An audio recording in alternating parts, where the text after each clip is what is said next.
The moment she slipped that tiny note into my hand, I forgot how to breathe.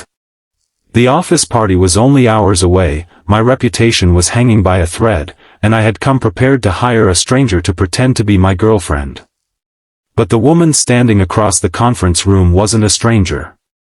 She was the one person I had spent 2 years trying desperately not to notice. I unfolded the note beneath the table. Pick me. Those 2 words should have been simple. Instead, they felt like a door opening into a life I had been too afraid to imagine. My name is Daniel, and until that Friday afternoon, I had convinced myself that keeping my personal life separate from work was the smartest thing I could do. I was 32, worked as a project coordinator at a fast-growing company, and had somehow become the unofficial target of every office joke about being single. The annual company party was supposed to be harmless, but this year our new director had made it clear that spouses and partners were welcome, and everyone knew the real reason. Promotions were being discussed, executives were watching, and the entire office would be there. Unfortunately, my biggest problem wasn't that I was single. It was that my former girlfriend, Emily, worked in the same company. We had broken up 8 months earlier after she told me she wanted someone more ambitious, more exciting, someone who could give her the lifestyle she dreamed about. I had tried to accept it quietly, but she moved on almost immediately with a senior manager from another department. Since then, she had made a strange habit of reminding everyone that she had upgraded. I pretended not to care, but every time someone asked why I was still alone, I felt that old wound open again. So when my best friend suggested I bring a fake girlfriend to the party, I laughed. Then I seriously considered it. By lunchtime, I had convinced myself it was ridiculous but necessary. I didn't need romance. I needed one evening without pitying looks and whispered comments. That was when Sophie walked into the conference room. She had worked 2 desks away from me for nearly 2 years. Quiet, intelligent, and almost impossible to read, Sophie was the kind of woman people noticed only after she had already left the room. She never joined office gossip. She never competed for attention. She simply did her work, helped people when they needed it, and went home. I had always assumed she barely noticed me. Apparently, I was wrong. When I quietly explained my ridiculous plan to a coworker, Sophie was sitting nearby sorting documents. I didn't realize she had heard everything until she approached my desk later that afternoon. She placed a folder in front of me, looked at me for a second, and walked away. Inside was the note. Pick me. I stared at those words until the letters seemed to blur. If this story reminds you that second chances sometimes appear in the most unexpected places, take a moment to like, comment, and share this video, and subscribe to Ripple of Kindness for more emotional stories about love, courage, and second chances. I found Sophie near the elevators.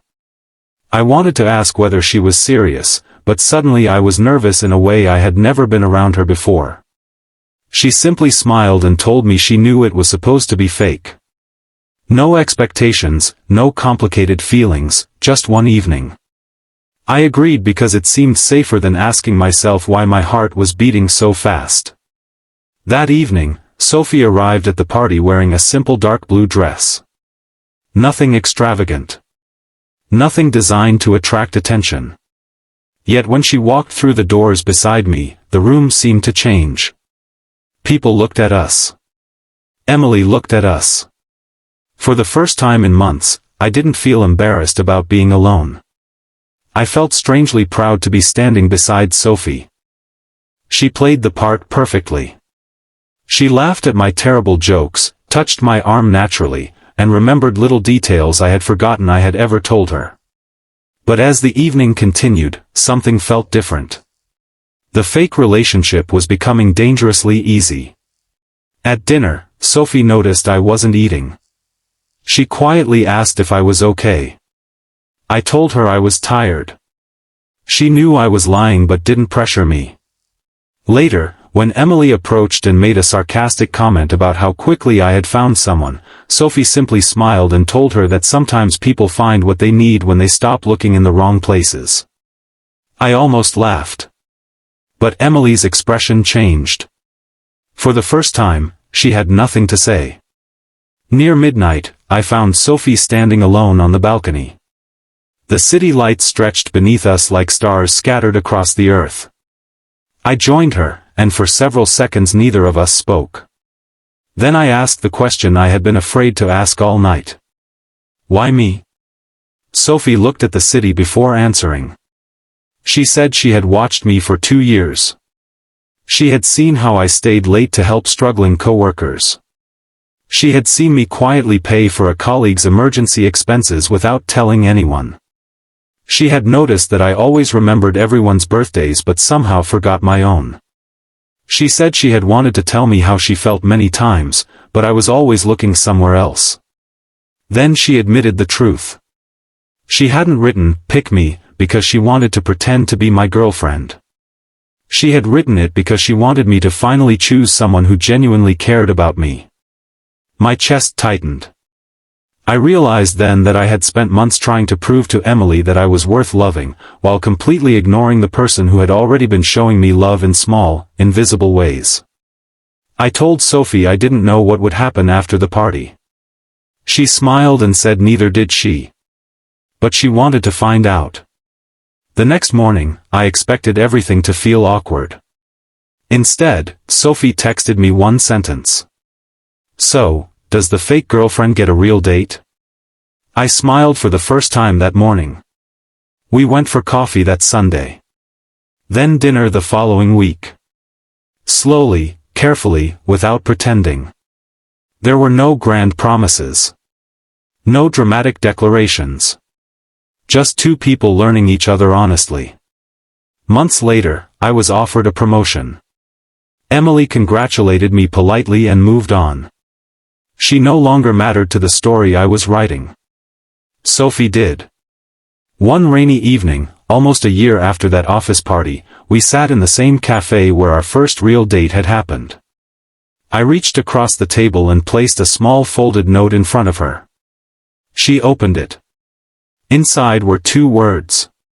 "Pick me." She looked up, laughing through tears, and told me I had stolen her line. I told her I hadn't stolen it. I had simply finally understood it. Sometimes the person we spend our lives trying to impress isn't the person who deserves our heart. Sometimes love doesn't arrive with fireworks. Sometimes it sits quietly nearby, remembers the little things, waits patiently, and gives us one tiny chance to see it. If this story touched your heart, please like the video, share it with someone who believes in second chances, and subscribe to Ripple of Kindness.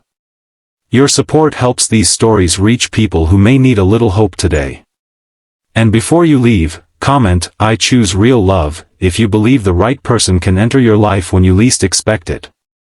Because sometimes, the most important choice we ever make is simply choosing the person who was quietly choosing us all along.